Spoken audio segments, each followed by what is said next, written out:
12 semaines sur Joseph, c'est la 12e cette semaine. Et je vais laisser la place aux autres prendre ceux tous les semaines qui sont bien.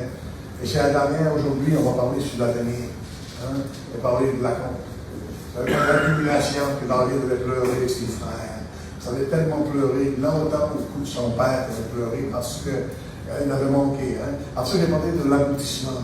Que finalement, Joseph a abouti avec quelque chose de sérieux, puis d'honnête, puis de solide devant Dieu et devant le peuple d'Israël, et aussi devant tous ses frères, okay? Et toutes ces familles qui allaient venir. Il y avait arrivé quelque chose de solide. Et maintenant, je vais vous parler de l'avenir ce matin. Maintenant, et quand je vais parler de l'avenir, frère et soeur, je vais vous raconter une histoire. J'ai trouvé ça coquin. J'ai trouvé ça coquin, sérieux, mais une belle histoire. Dans un petit train suisse, deux hommes discutent vivement de la foi. L'un est chrétien et l'autre incrédule. Le croyant tente d'expliquer à son collègue l'importance de la vie éternelle. Son interlocuteur, cependant, sur la validité de sa religion à cet effet. Le contrôleur du train vient alors et réclame l'étiquette, les billets de chaque voyageur. Il arrive auprès des deux hommes, perd fort leurs billets et continue de se tourner. Le croyant dit à son collègue, « As-tu remarqué l'attitude du contrôleur? Il ne s'est pas intéressé à ta personne. D'ailleurs, il ne t'a même pas regardé. Ce qui l'intéressait, par contre, c'était la validité de ton billet. Il voulait voir si celui-ci était payé. Et s'il s'agissait bien de la pièce requise par le CRTC de la place humaine, si ces données n'étaient pas les bonnes, il t'aurait fait descendre à la prochaine station. Ainsi, un jour, continue le croyant, Dieu ne regardera pas à ton apparence ni à ton appartenance religieuse, mais il réclamera ton billet d'entrée, c'est-à-dire le salut en Jésus-Christ. Si tu ne le possèdes pas, ou si tu ne le présentes pas, tu représentes un faux, tu seras jeté dehors. Et je vois ça assez intéressant de la manière que le monsieur raconte cette histoire ici. En lisant cette histoire, je pensais à Joseph. S'il n'avait pas eu les yeux sur l'Éternel, et s'il n'avait pas le billet par excellence, le billet divin, frères et sœurs, la bénédiction lui aurait échappé. Et c'est important pour nous, comme chrétiens, comme pères et mères de famille, de toujours enseigner nos épouses et nos époux, c'est réciproque, et nos enfants, frères et sœurs, qui aient le bon billet, le bon ticket, frères et sœurs, pour entrer dans le royaume des cieux. Moi, je viens de faire une parenthèse ici. Il y avait une dame que je connaissais, que j'avais remariée la deuxième fois qu'elle était divorcée. C'était glorieux. Hein? Elle avait divorcé de son mari, puis je l'ai remariée. Et cette dame-là, c'est une femme qui était ostineuse. Okay? Elle était de sorte confrontée. Et là, elle me dit, je travaille au golf, puis je prêche ta parole. Je parle de Dieu à tout le monde. Mais je dis, est-ce que tu parles de Jésus-Christ, le Dieu de notre époque, notre Dieu à nous? Elle dit, non, je parle de Dieu à tout le monde. C'est la même chose. Mais je lui dis, moi, je te dis, si tu parles de Jésus, pour faire la différence, demande-lui si tu crois en Jésus-Christ. J'ai demandé la question déjà à quelqu'un de proche de ma famille, crois-tu en Jésus-Christ? Il a dit, lui, il l'a eu, il n'a peut-être jamais existé de sa vie. Mais c'est ça aujourd'hui que toutes les religions du monde proclament. Un, c'est un prophète, l'autre, c'est un ange, l'autre, c'est un archange, et ainsi de suite. Mais pour nous, Jésus, c'est le Sauveur et le Seigneur. Amen. C'est ça la différence, frères et sœurs. Et c'est ça le ticket et le billet pour rentrer dans le royaume des cieux. Sans ce ticket-là, Jésus-Christ, le salut en lui, tu ne rentreras pas dans le royaume des cieux. Et la Bible dit de ne donner pas de foi à tout vent de doctrine. Il y a trop de gens qui disent, lui, il est croyant, lui, il est croyant. Ben oui, il croit en Bouddha, il croit en toute autre chose, mais il est croyant. Informe-toi. La Bible dit de ne pas donner foi à tout vent de doctrine. Tu ne peux pas dire à quelqu'un, tu es mon frère ou tu es chrétien, si tu ne le sais pas. Tu ne peux pas permettre d'aider à quelqu'un qui est un chrétien, puis l'induire en erreur, puis comme s'il était dans ta famille, puis il ne l'est même pas du tout. Frères et sœurs, j'aurais aimé ça jouer pour les Canadiens de Montréal. À l'époque, on les aimait. Voulez-vous que je vous dise quelque chose? Ça ne fait pas de moi un joueur des Canadiens. Un fan. Un faux fan. Ça ne fait pas de moi, frère et sœur, un joueur du Canadien. C'est la même chose pour les chrétiens du monde entier. C'est pas parce qu'il dit qu'il croit en Dieu, qu'il croit en Jésus-Christ, le Sauveur, que ça fait de lui un chrétien. Maintenant, Joseph avait le bon ticket. Moi, je parle du salut lorsque j'enseigne sur Joseph. Il y a des théologiens qui avancent que Joseph était à l'image de Jésus-Christ. Joseph est à l'image de Jésus-Christ. On va lire le chapitre 49 et 50, et seulement 2-3 versets pour vous mettre dans le contexte. Je vais lire quelques versets, pas beaucoup, ok? 49 et 50, parce qu'il y a toute une, je dirais, la généalogie, il y a toute la famille de Joseph et Jacob, ok? Je vais écrire les premiers versets, ok?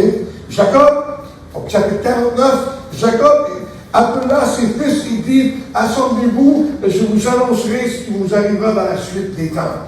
Ça, on parle de l'avenir, ok? Maintenant, au verset 3, c'est les 12 fidèles, Ruben, au verset 3. Je vais seulement lire Ruben et pendant Judas, ok? Ruben, toi, mon premier-né, ma force et les prémices de ma vigueur, parce que c'est le plus vieux, il est supérieur en dignité, supérieur en puissance, impétueux comme les autres, tu n'auras pas la prééminence quand tu es monté sur la couche de ton père, tu as souillé ma couche en montant. Ruben a couché avec sa deuxième femme de son père. Il a perdu son siège des 12 tribus d'Israël. Maintenant, il en reste 11. Je vais y aller. Après, il va parler de Siméon et Lévi au chapitre 5. Le chapitre 8, il va parler de Judas, le fameux Judas qui a vendu Joseph. Hein? Ensuite, il va parler au verset 13, Zabulon. Au verset 14, Issachar. Au verset 16, Dan. Ensuite, il y aura au verset 19, Gad. Le verset 20, Azer. Le verset 21, Nephtali. Au verset Joseph. Au verset 22, Joseph. Verset 27, Benjamin. Mais Joseph ne fera pas partie des 12 tribus d'Israël. Ni Ruben, il en reste 10, parce que Dieu a choisi les deux. Je vous la semaine passée, il a choisi les deux fils à Joseph, qui est Manassé et Nephtali. Manassé est plus vieux que Nephtali, et c'est Manassé qui va recevoir la bénédiction de son père. Okay? Chose qu'il ne faisait pas en Israël, mais là, ils l'ont fait. Parce que si vous vous souvenez que lorsque Jacob est né, Jacob est plus jeune, il est sorti le deuxième de son père, Isaac, Esau, okay? Et la bénédiction est tombée sur Jacob. Okay? Et la même chose lui est, ici, je vous dirais, imposée à Jacob dans les deux premiers fils. Pas le premier qui part, c'est le deuxième qui est béni après le premier. Et ça, c'est Dieu qui l'a fait ainsi pour rappeler à Jacob, qu'est-ce qui s'était passé des années antérieures. Après ça, le chapitre 50, il dit, Joseph se jeta sur le visage de son père, pleura sur lui et le baisa. Il en donna aux médecins et à son service d'embaumer son père, et les médecins embaumant Jacob qui est Israël. Maintenant, ici, on va parler sur l'avenir. À cause de tous ces patriarches, la vision de Dieu pour Israël sera accomplie à la fin des temps. Dieu avait un plan il y a 3500 ans passés, et lorsque Jésus va revenir à la fin, le plan qu'il a fait 3500 ans passés va s'accomplir. Et lorsque Dieu fait des plans, frères et sœurs, il fait des plans, il les fait bien. Il ne dit pas peut-être à la fin, ça ne va pas se passer de même, je me suis trompé. Quand j'étais parti de Nouveau-Brunswick, j'ai eu une ville qui s'appelle la Thompson. Okay? La ville de Thompson, c'était dans les premières qui sortaient, il avait payé 200 $. Le pasteur là-bas m'avait acheté ça avec l'église parce que je m'en allais étudier à l'Institut biblique. Et Kevin était tout petit. Quand j'ai parti du Nouveau-Brunswick, Kevin devait avoir 5 ans et demi, à peu près 6 ans. OK? La Catou avait 3 ans. J'ai dit à mon épouse, ce livre-là que j'ai ici, que j'ai reçu en cadeau, je vais la garder pour mon fils. Puis j'ai dit, lorsqu'il sera plus vieux, qu'il va devenir un homme, je vais lui donner. Et croyez-le ou non, j'étais sur chômage. J'ai eu le chômage, j'ai attendu à peu près 4 mois peut-être avant d'avoir le chômage. J'étais pauvre. Je ne mangeais pas, je jeûnais quasiment régulièrement pour être sûr de laisser la nourriture à ma femme et les enfants à la maison parce que je n'avais pas assez. Et j'ai parti de 270 à 200 livres. OK? J'ai maigri. Quand j'ai le genou, j'ai rentré dans la salle, c'était le 40e, mon père, ma mère, qui ne m'ont jamais reconnu. Ça a pris 5 minutes avant que je me reconnaisse, ça restait pas maigri. Mais j'ai tout fait ça. Je vous dis ça, c'est parce que des personnes m'ont offert d'acheter ma Bible ancienne que j'avais promis à mon fils. Mais je ne l'ai pas vendu. Je l'ai gardé pour lui. Et à l'âge de 20 ans, il a connu chez nous, il a dit, papa, j'aimerais que tu me donnes la Bible que tu m'as promis. Et je lui ai donné la Bible. 10 ans passés, je me souviens, un peu plus que 10 ans, en tout cas, une dizaine d'années passées, j'avais oublié une semaine dans la pluie, je ne faisais pas tout. Elle avait resté là une semaine sur un poteau qui était debout dehors, dans la pluie.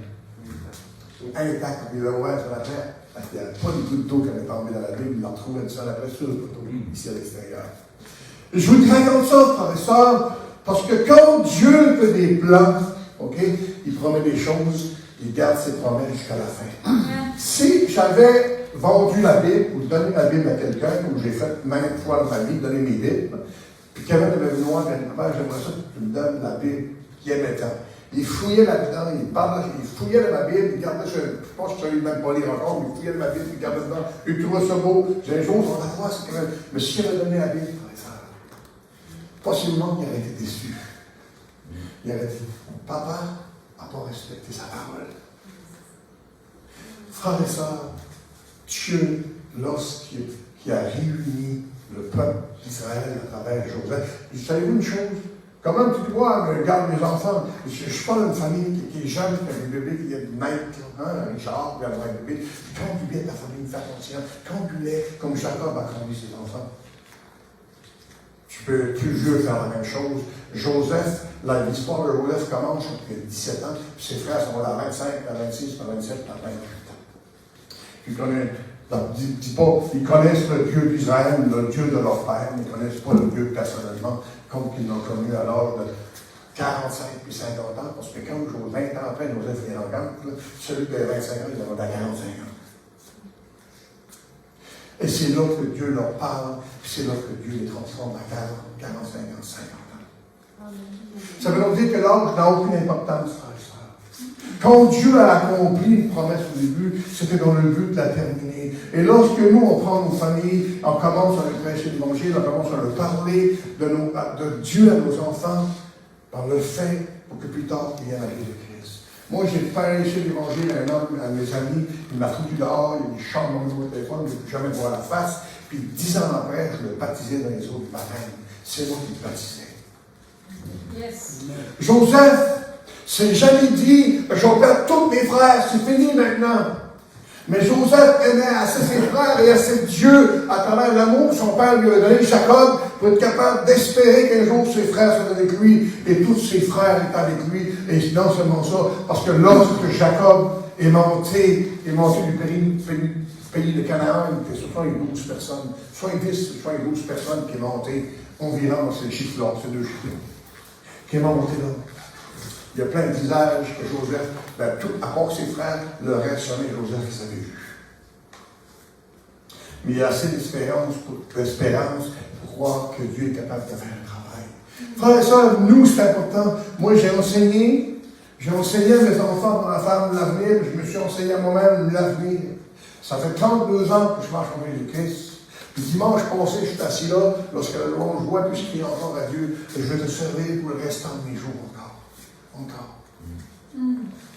Puis hier, il y a un monsieur qui est venu prêcher l'Évangile à Bethléem, un Acadien de la Nouvelle-Écosse, qui a travaillé dans la paix de Montréal, puis ce que c'était vraiment bon. Puis il dit, je suis encore à la guérison, puis j'étais assis là, puis c'est Seigneur, je sais que mon cœur Hein, il a affaibli dans les derniers temps ma batterie, mon charger. Hein. Ça, je dis, Seigneur, tu es encore capable de me guérir. Yes. Complètement me restaurer. Amen. Me garder à continuer à travailler dans ton œuvre. Parce que j'ai dit au Seigneur, j'ai dit, Seigneur, j'ai commencé il y a 32 ans, puis j'ai encore des années à travailler pour toi. Frères et sœurs, on a besoin de mettre des choses devant Dieu qui sont solides. Des fondements solides sur leur œuvre. Il y a des chrétiens, il y a des gens qui se disent chrétiens qui ne sont même pas nés de nouveau. Il faudrait essayer de leur prêcher la parole, de leur parler, pour leur montrer que les choses que tu fais là, fais-les jusqu'au bout, fais-les comme du monde. Frères et sœurs, il y a tellement de choses, il y a tellement de... C'est fou, je vais vous annoncer ce qui arrive dans l'avenir, ok?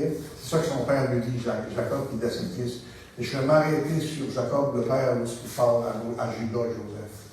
Il sait, une chose est sûre, c'est que Jacob sait que Judas, c'est lui qui a suggéré de vendre Joseph. Son fils Judas, c'est lui qui a suggéré de vendre Joseph. Son père, maintenant, c'est toute l'histoire de Joseph. C'est que Judas a suggéré de le vendre, tout ça. Mais il y a une chose est sûre, que si tu regardes bien l'histoire ici, Jacob ne va pas faire ça, commence à pointer Judas, puis pointer Joseph. C'est vrai que tu l'as bavé un peu avec des cendres, puis Judas, t'as dit de le vendre, m'a monté, jamais rien.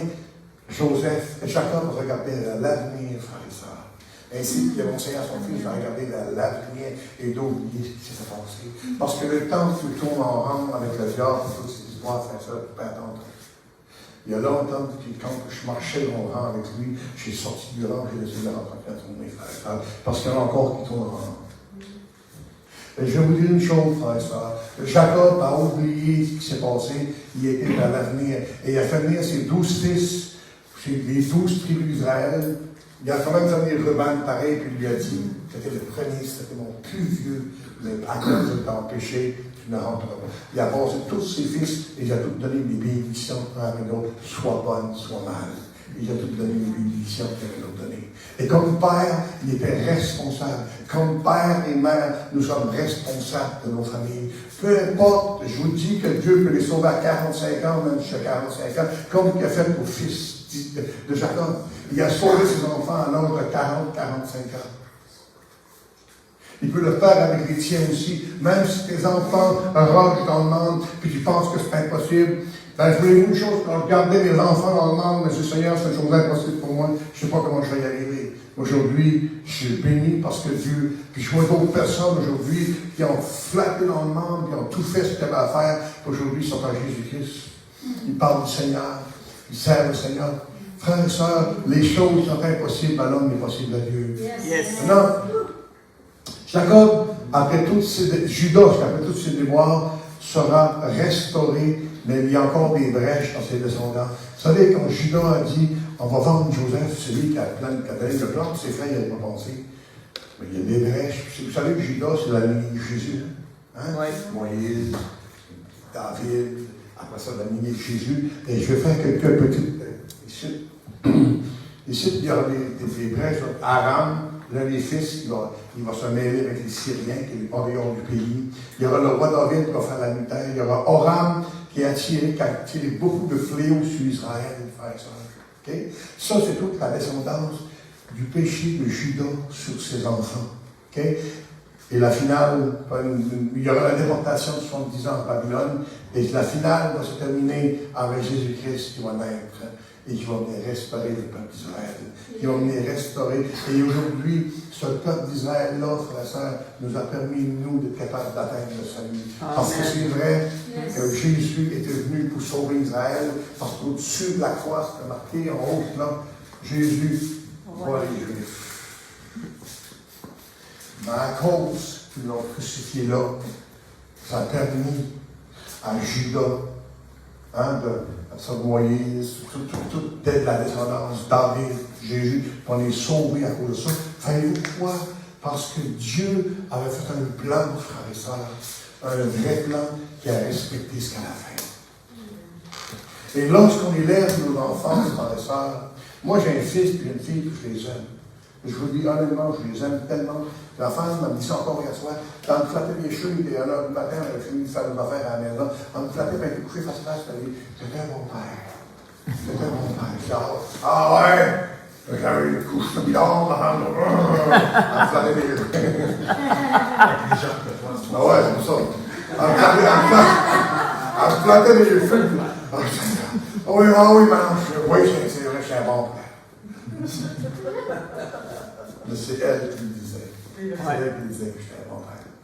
Frères et sœurs, on a besoin de se faire dire ces choses-là. Avec raison. Et je ne voudrais pas me faire dire que je suis un bon père et que j'étais un mauvais père. Et je ne voudrais pas me faire dire que j'étais un bon pasteur et que j'étais un mauvais pasteur.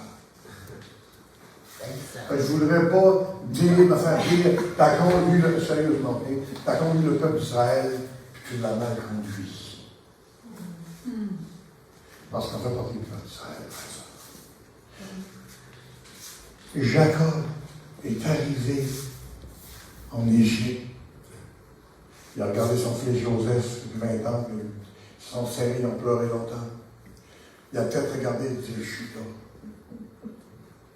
Il n'a rien dit. Hein? Il n'a rien dit à ses autres frères. Mais la chose qu'il a faite par contre, c'est qu'il a dit maintenant, je vais bénir. Je vais maintenant mettre sur chacun de vous bénir. Puis j'arrive ici avec le roi des rois, le Seigneur des Seigneurs, l'Éternel des armées. Et toi, Pharaon, je te bénis toi aussi. Il a peut-être dit à son cœur, parce que si mon Dieu décide de ne pas te bénir, même, tu vas les 4 frères vont te sauver. Mais Dieu est Dieu. Parce que Pharaon, puisque Joseph a l'enfant de Dieu, Dieu le bénit lui aussi. Yes. Imaginez-vous, frères et sœurs, qu'il y a des personnes qui ont pris soin de vos enfants, peut-être, ou qui prennent soin aujourd'hui de vos enfants, et Dieu le bénit lui, c'est parce que c'est son enfant à Jésus-Christ.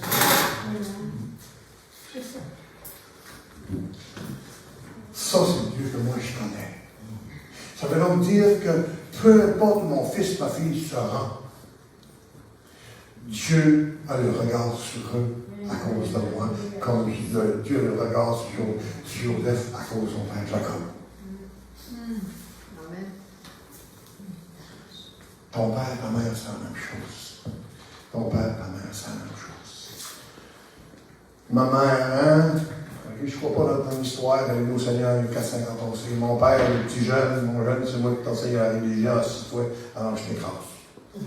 Mon père, un homme sévère. Sévère, puis autoritaire, il n'était pas grand, pas gros, mais une chose, il déplaçait.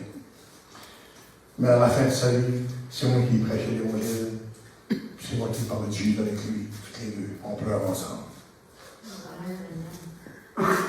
Parce que la Bible dit, la Bible fait l'exemple que Dieu a pris soin de Joseph à cause de Jacob. Dieu a pris soin de mon père, ma mère à cause de moi, parce que j'ai osé l'accepter. Et Dieu n'est pas un Dieu traître, marteau, punisseur ou destructeur. Dieu est un Dieu d'amour. Et lorsque tu soumets ta famille à Dieu, Dieu le regarde sur eux. Parce que toi, tu sèmes et Dieu fait croître. Yes. Et qu'est-ce qui est arrivé dans la vie de Joseph? C'est que Dieu a fait croître Joseph tellement qu'il a chercher sa famille, ses frères, son père.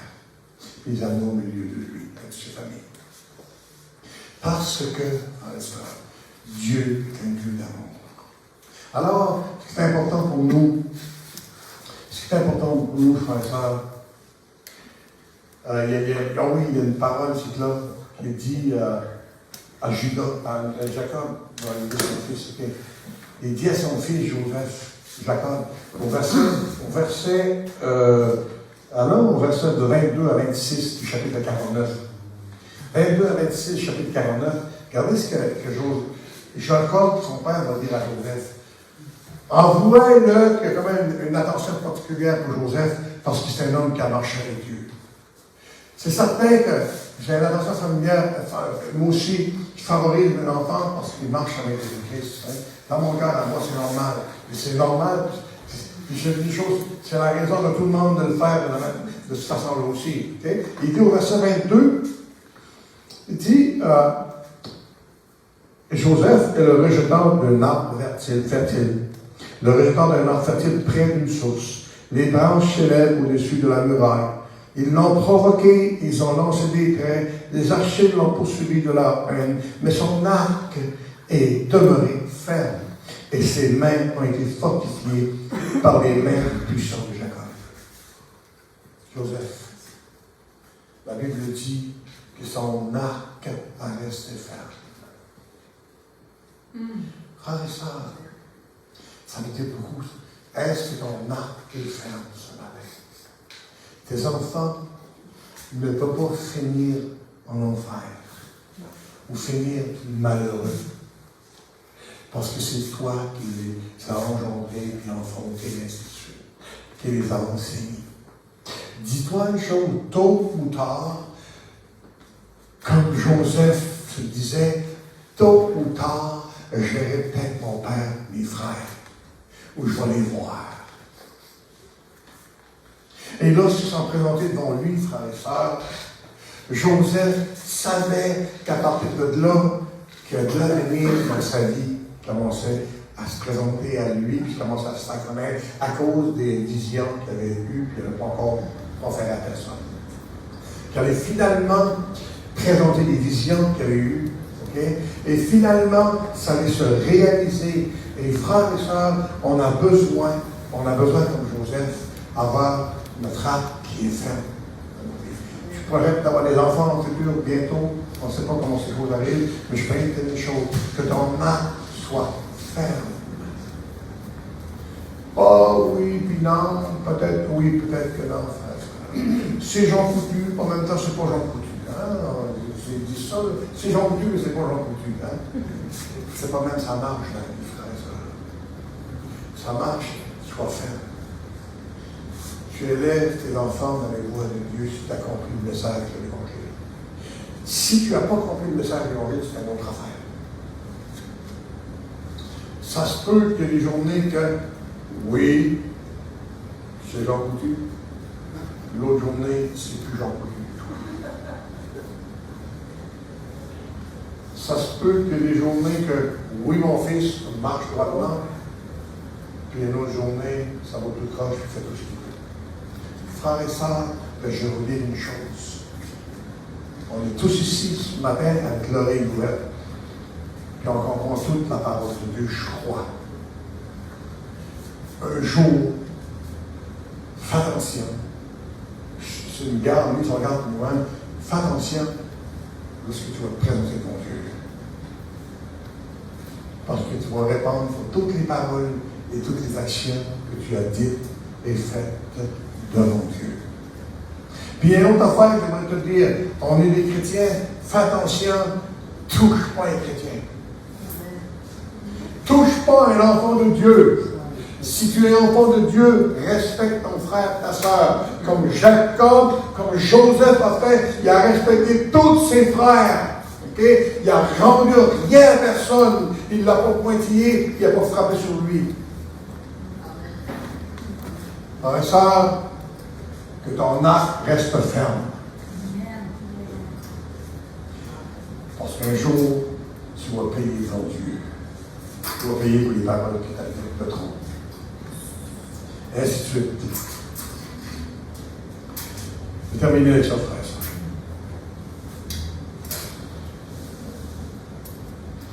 Avant de mourir, Jacob regarde dans l'avant. Il regarde de l'avant, dans l'avenir pour ses fils. Mais je suis parti, mais je pars un jour, frères et sœurs, pas pressé, mais je pars un jour. Je vais vous dire une chose. Je vais avoir la conscience puis la paix. Je veux la conscience puis la paix. Parce que je veux que mes enfants soient bien. Amen. Soient capables de prendre la relève. Levons-nous ensemble. Levons-nous ensemble.